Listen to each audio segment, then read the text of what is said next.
guys, I am Chris Kaler. And I'm Amber from Kyuujin Cosplay, and today we are back into guys with Hunter x Hunter, episode 138. So last episode we met the zodiacs, and we saw their personalities, and we got to also understand who Jing is as a person.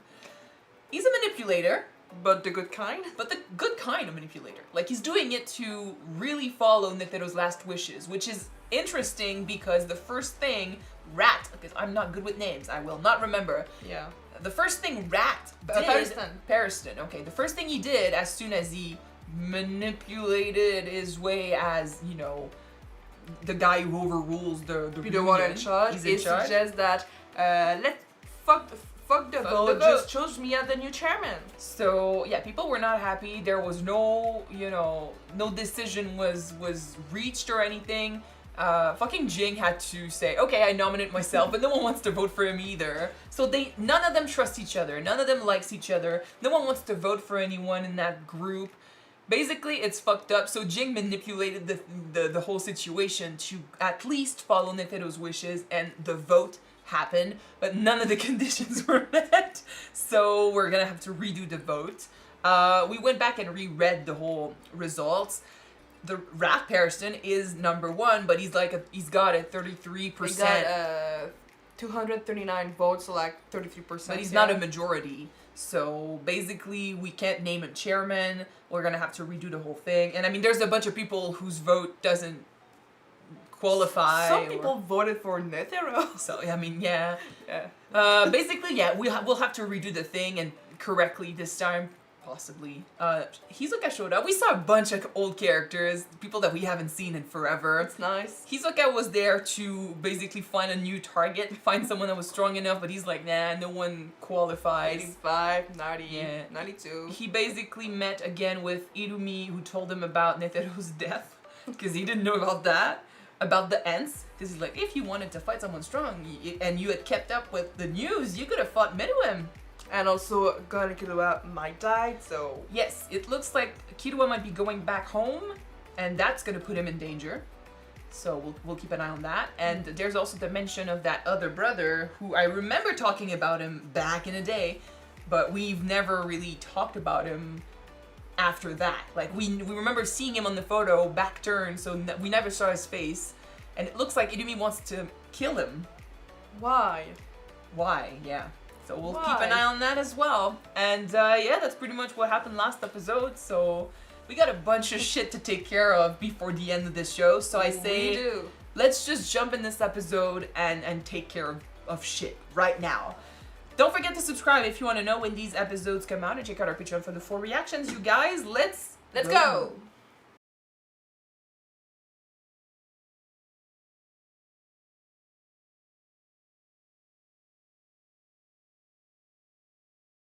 Just a small notice. I really love the fact that our costume is like, you got this like jingle bells or something with happy face, sad face, angry face on it. Well, I'm guessing when that developed, she was a kid. Like, she was younger than Killua at the time, and Killua was not old. Then she was locked up in a place, and basically zero interaction, or almost zero interactions. Her understanding, like, if Killua's understanding of the world and friendship and stuff like that was fucked up, can you imagine how difficult it would be for her or him to be integrated into society? Mm-hmm. And it's so there's that. But, like, in my mind, like, this represents her state of mind. Like, you either make her happy or you don't make her happy. I keep saying her, like, I just said I was gonna say him. You kept saying that Neferpito was a girl and they decided it was a boy. They said, no, there's no gender to Neferpito. The translation said he, but I chose she because she presented as female. That's all. Yeah. But it's not a he or a she, it was an it. It? Yeah, they're animals. They don't have gender. Well, they do have gender, but they're not supposed to have gender. So, and in Japanese, gender isn't a thing. True. So I don't care. It is a fucked up ability, to be honest with you. Like, you need to, if you want to have a wish, you need to fulfill 3 of her wishes. And like, how much of that does she No control? matter what wishes, what demands that she's asking for. And if you don't, you die. And it's how much of that does she control? Because does she control the requests after? Because they say that if the demand, not the demand, the wish was big. Sorry. If the previous wish was big, the next request will be impossible to fulfill. You know? And if you can't fulfill them, you know, the bigger the request, the more people will die. Does she control the request? Like, does she have an understanding of the request that she's making? Because she was asking for intestines and brain and fucking liver. I don't think that she... Maybe not. Maybe she doesn't control that. Like, how much of that... If we don't understand the ability, there's no way we can help. Killua seemed to be fine. Like, I love, by the way, how he's saying, you know, despite what she is and what she does, how, you know, how come I allowed this to happen? And he's like, maybe it was because of the manipulation, like the needle in the brain, that he just allowed it to happen. But he let his sister be locked up for years. And I'm like, the thing with your family, kid, is that a lot of the shit they do to their kids is fucked up. But that's how, we talked about this in the second arc or the third arc. But whenever, you know, you guys went there, we talked about this and how the Zoldyck family understands things a certain way that doesn't fit with everyone else's way of understanding things. Nope. What they qualify as love is a bit fucked up, and what they qualify as, you know, torture and stuff, in their mind, it's I'm just showing caring. you how I care and stuff. Yeah. Like, that's, their family is on on another level, and what they consider normal is fucked up. So for him, it must have been normal back in the day. Oh yeah, my sister kills people, and we can control her, and she's a danger. Let's lock her up. Even if it's not what you well, I mean, I'm not saying when someone is killing people and stuff, not to put them in prison or anything, but that the kid was a child. Do you think that something might have happened just for them to lock her up somewhere? Well, more than 70 people died after the last thing with the wish with the money and stuff. Yeah. So it was a problem. Like, not, they're assassins, but if there's no purpose to the killing, it's a problem. Sure. So if basically she has an ability that they don't really understand. They don't really know how to control it. So instead of dealing with it, they locked her up. And they, you know, it looks like some of them went and used her ability to get things they wanted and then left her there. So as a person, because she's a living human being, it is fucked up. And I'm glad Killua's gonna get her out, and I hope he gets to teach her, kind of like Gon taught him, how to live in society, how to control her stuff, and how to just be happy, because she deserves it. But we gotta understand that ability first. Like you said, I really do wonder that if she understands, or if she can control the demand, or if like something is like taking over her. And that, how did that come to be?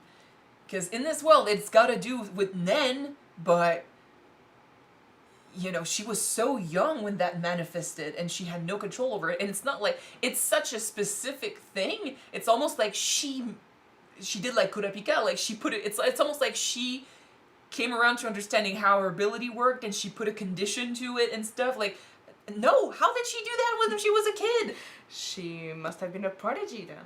I don't know. I don't understand yet how her thing works. If we ever understand how her thing works, we'll see. But if they ever tell us, or if they ever discover it. But in my mind, I think that, in my opinion, I think that we need to understand it if we want to give her a chance out there. Because if she can't control shit and she keeps making demands, because it looks like she doesn't make demands to her family as much, but she makes them to random people. Mm-hmm. So there's a bit of control there. But still, considering she was a child and she didn't, even her parents didn't know what was going on. Like, she didn't deserve to be locked up and forgotten. You know, there's like, how many doors did we cross? It's not like she's a monster. That's not how her ability works. So why the level of security? Like, they fear her? This family of fuck-ups, who tortured her children. In that way, I'm not surprised, but still, they fear her. Yeah. So it's an extreme case. And the dad is calling her an it and stuff, or he, like, I'm sorry, but he's saying it. A thing, yeah. He's a thing, or she's a thing. in the same episode, they went with both genders, so I don't know. Alluka. Just Alluka.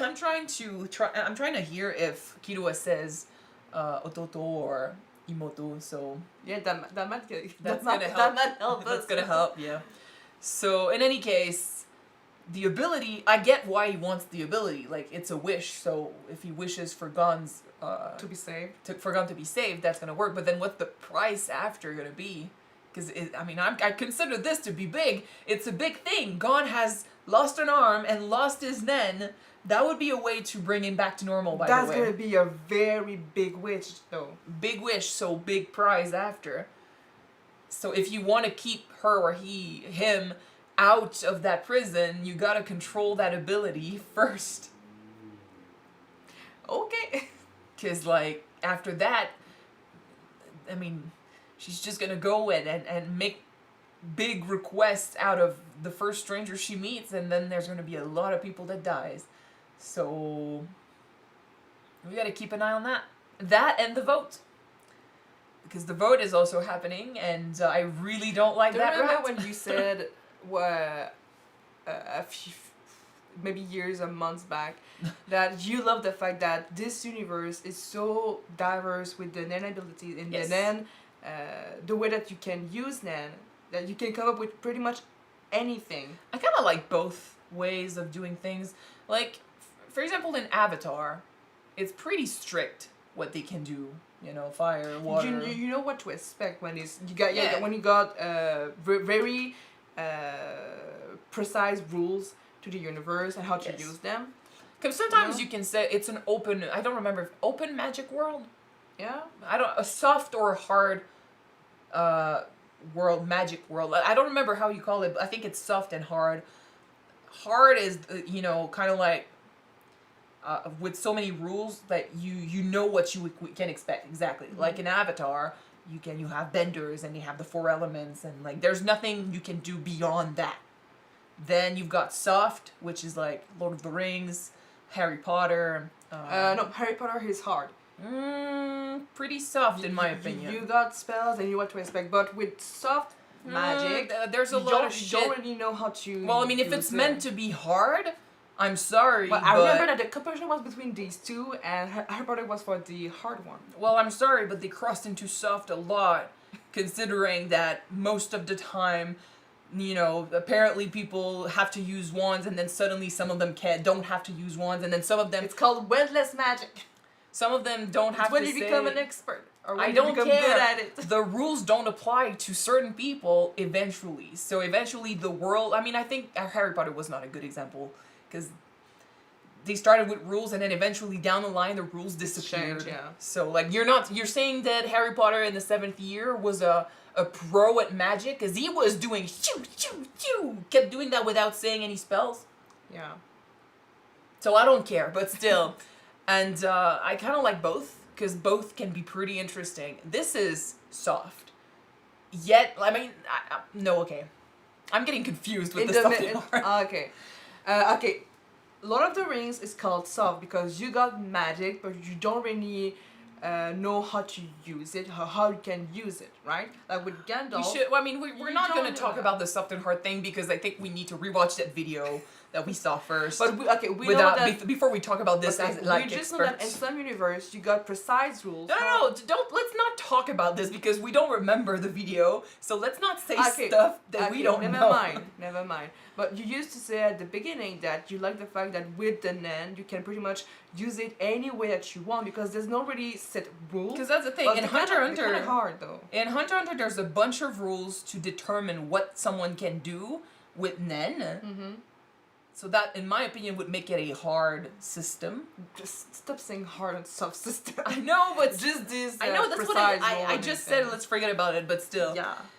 there's a bunch of rules. But then again, the rules are so ambiguous that there's basically no limit to what they can do with Nen. So that's cool because you always get to be surprised when someone is introduced with an ability. Mm-hmm. So there's there's nothing they can do in there that we're like, oh yeah, we've seen that before. 'Cause, like, True. most of the time, like, it's hard for us to be like, okay, so what type of Nen user are you? Because it's so crazy as an ability that we're like, is that a like, specialist? Is that a specialist? Like, because as far as I'm concerned, everyone is a specialist, considering how crazy their abilities are. But aside from that, so that's cool. And then it's also cool when, I'm not saying that when there's a very limited, amount of things that you can do, it's bad or good or anything, but it pushes the characters to be original with how they use it when there's a very specific amount of things they can do. So I'm not saying one is better than the other, but I do enjoy when there's an unlimited amount of things they can do, because we're always going to be surprised. And in this case, we were. Yeah. I think for me, I do love the fact that you can do whatever you want, basically. But if it were a universe with precise rules... It is a universe with precise rules. Like, we spent episodes learning about Nen and how to use it. Let's just say that we can bend the rules sometimes. No? No, Yes? it's not so No? much that they bend the rules. It's that the rules are so ambiguous that they can do a lot of Okay, shit with them. but let's just say that in a universe when the rules are really precise, I do love the fact that they stick to those rules. Well, they do stick to the rules. No, but in some fiction, you got precise rules. So you're saying you're not enjoying this? I don't know, I do enjoy it. So what's the point? I don't recall. Sorry. Sorry. I've always said that I like that in Hunter x Hunter, no matter what we've been taught or anything, like, there's always so many possibilities, so many abilities, like, there's always going to be a place for surprise and whenever a character is introduced. It doesn't make it easy to understand how that came to be and how that works, but it's fun because we get to see new stuff every few episodes. Whereas, like I said, whenever it's just a limited amount of stuff that they can do, we get to see the characters try and use them in different ways, try to be more original with it. So that works as well. There are good and bad stuff with both. Like, in this world, it's true, like, it's fun because we get to have new stuff every few episodes, but then again, it also leaves place for, cop-outs. Like, True. Something's going on, then, there comes someone with an ability that can heal you. This is my new ability that I can, I mean, I'm not gonna say I'm gonna be pissed, because I know where it's gonna go. Like, of course, now that we know there's someone who can grant wishes like this, Gon is gonna get his arm back, and Gon is gonna get his Nen back. Obviously. So, a few episodes ago, we were saying, finally the sacrifice. He needs to live with the consequences. Exactly, like, how much of a sacrifice is it if he gets to heal later? So, Hunter x Hunter is like that. Is it a cop-out, you think? Then? No, yes and no. It's still in the rules, depending on how that ability works. So, I'm not that surprised. Hunter x Hunter is like that. So, it's not like they suddenly decided, let's make, I make this big thing, but I kind of don't want to keep with it, so let's make sure Gon goes back to being normal. So, we'll see how that plays out. Yeah. But at this point, like, I'm not pissed or anything. Like, I understand that this is how Hunter x Hunter plays. Like, we're at episode 138. At this point, we know this is how the show works. So, yeah, so like I said, there's good and bad with both systems. And this is one of the ways you could see it as, the bad thing is, like, yeah, we get surprised, but whenever there's a problem, we know that someone out of nowhere could come out with the ability. And saved it, yeah. But then it's not necessarily a bad thing if you know how to write a story. Like in Heroes, you had a character who could basically solve every situation with his power because he was that strong. And they didn't know how to write it. Took a cop out. They copped out because they didn't know how to write it. So the character with all the abilities was basically dumb half the time because, like... Isn't that a spoiler, though? No, I'm not saying anything happened. I'm saying the character, like, had all these abilities, yet he didn't know how to use them half the time because he was... They made him out to be so dumb because otherwise he would have solved every situation. There are ways to write these characters and to write a good story with that, but in Heroes they didn't know how to do that, and in Hunter x Hunter they still managed to tell a good story. Just like with Netero's fight against Meruem. Like, both of them were crazy strong. But, you know, the fight still had an impact. You felt it. Well, we lost Netero. Yeah. That was good. Like, in my opinion, this is the best written arc of the entire show. I'm saying so. I was about to say so far. There's only one arc left. I don't know if that one is gonna quite level with the Chimera arc. Still not my favorite arc though, but it was a really, really well written arc. And now we got to deal with the consequences of that, and we'll see. But yeah, that new sibling that was introduced with, I mean, the ability could solve everything. Yet again, there's also the threat of what's going to happen after. Do we understand the ability? Can we understand the ability? Is it something we can control, or she or he can control? And if they don't, if they can't control it, what happens after? How many people are going to die? Because I don't think that's good. Like, if Gon comes back normally to normal, and then we lose 100 people, that's not good. Anyway, do you want to talk about something else in the episode? Or? No, I think that's all we saw.